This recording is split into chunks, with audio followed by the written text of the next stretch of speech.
Alright, gentlemen, welcome to another exciting episode of The Desolation of Smog. And today we're going to have to talk about the Far East. We're going to have to talk about the Pacific Rim, and specifically that any changes that need to take place after America has abandoned its commitments in the Pacific Rim. So, for those of you who haven't heard, a new national defense policy leaked out of the Pentagon.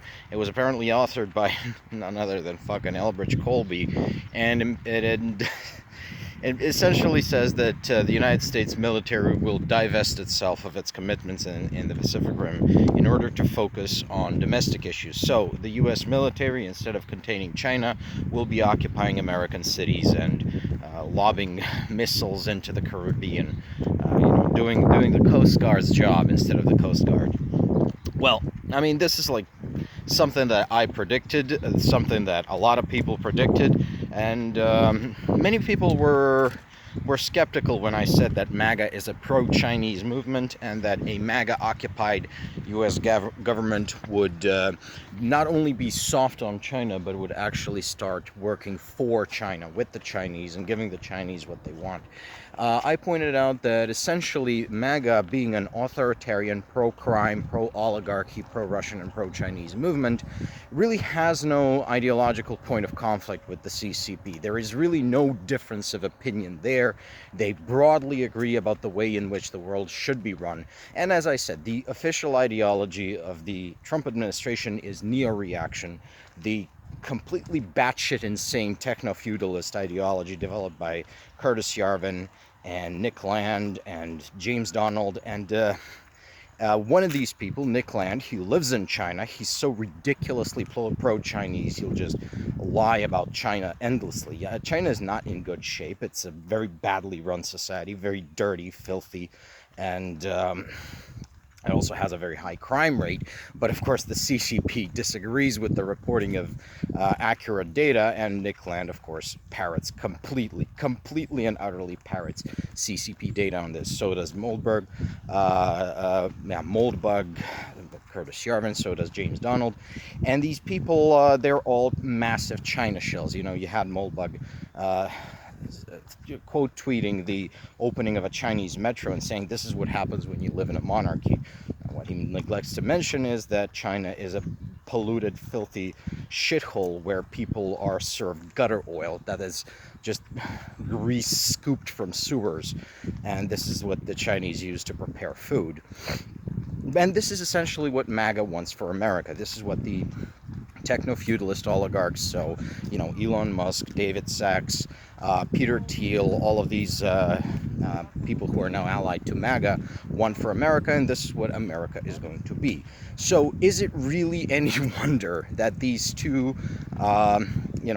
oligarch-dominated empires have come to an understanding? They've carved out their little spheres of influence.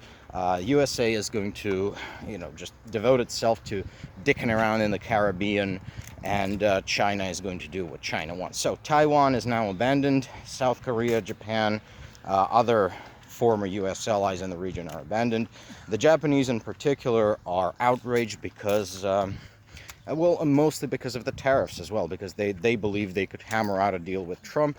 They hammered out a deal in the first Trump administration. Shinzo Abe actually debased his country in order to please Trump, which, he got what he fucking deserved for that one. And then Trump stabbed them in the back anyways.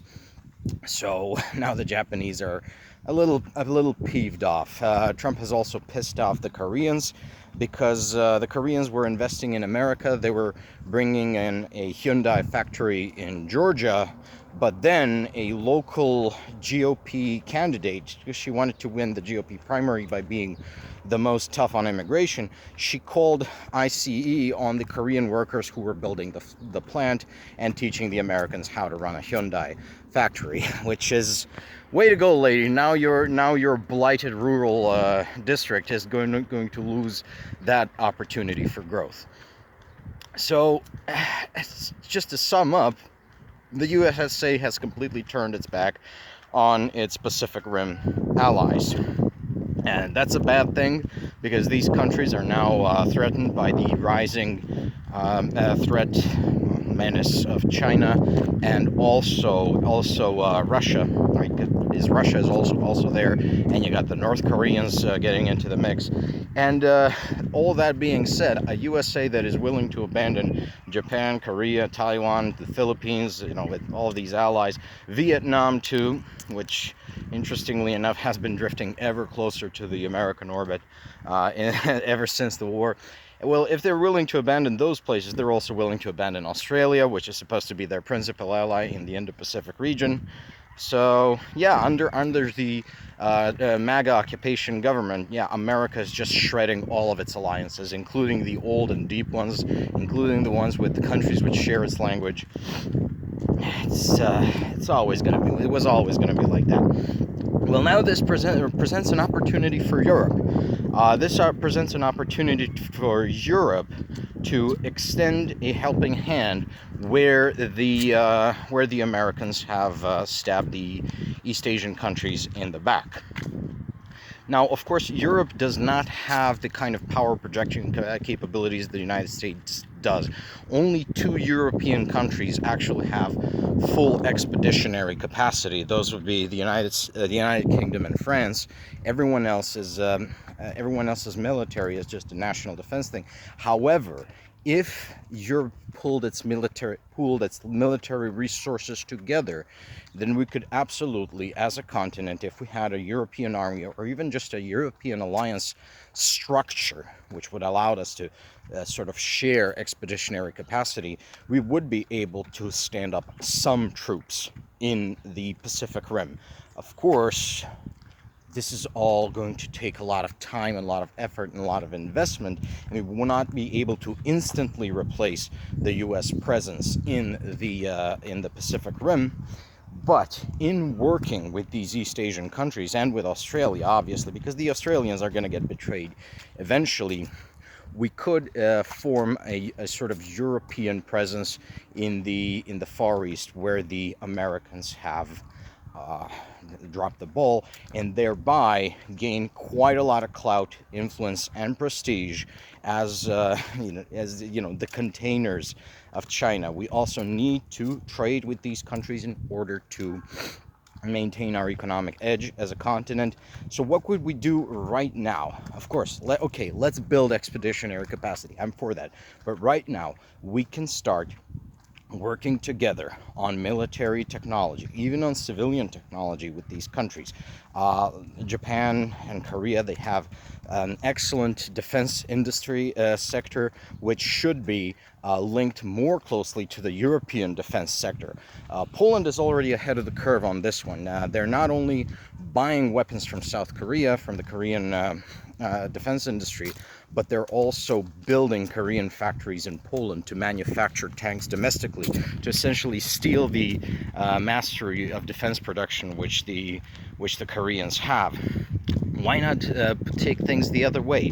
Why not share European know-how with these countries and help them defend against China? Or maybe not just defend. I mean, let's not forget that Korea needs to be unified. The terrorist regime in Pyongyang needs to be taken down, destroyed, and the Korean peninsula reunified under the banners of the free people.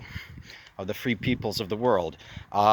Japan has had its territory stolen by the terrorist state known as Russia. Sakhalin and the Kuril Islands, those are old Japanese territories which need to be returned, and Japan has of course expressed a desire to return these territories, to extend its influence into the Sea of Okhotsk and all the way up to the Bering Strait. This is an eminently desirable end because Japan has shown itself to be a far more reasonable and loyal partner to Europe than Russia has ever been. Why not help these two noble nations defend their lands? Why not help build an alliance in the East that will contain China and stop them from becoming a problem? Simultaneously, Europe should start cracking down on the Chinese tentacles within its own territory. There's a lot of countries in Europe. So there's Hungary, there's Austria, there's Slovakia, there's Serbia, there's here in Macedonia, where the Chinese have their disgusting tentacles. They have essentially taken the entire country of Montenegro hostage, and through the use of predatory lending. I didn't know that the people could use sovereign debt for predatory lending, but yeah, here it is. You heard it here. It's like straight out of a Shakespearean tragedy. The usurer trying to cut out the heart of the debtor because he has a personal grudge. That's essentially China's treatment of some of these European states, especially in the Balkans or adjacent to the Balkans, like Austria. So we need to crack down on these behaviors. We need to flush out the links to Chinese capital in a lot of the European political parties, which would incidentally dovetail with the purge of pro-Russian, pro-crime, pro-oligarchy parties that is way fucking long overdue in Europe. So you have, Alternative für Deutschland in Germany, Rassemblement National in France, Reform UK in the United Kingdom. All of these dangerous political cults, they all have very deep links to China and everything. And ultimately, that should be the future of European alliance structure. An alliance with the Eastern Asian nations, which would help us contain the problem states at the core of the Eurasian landmass. Those would be, of course, Russia and China, the troublemakers of the world.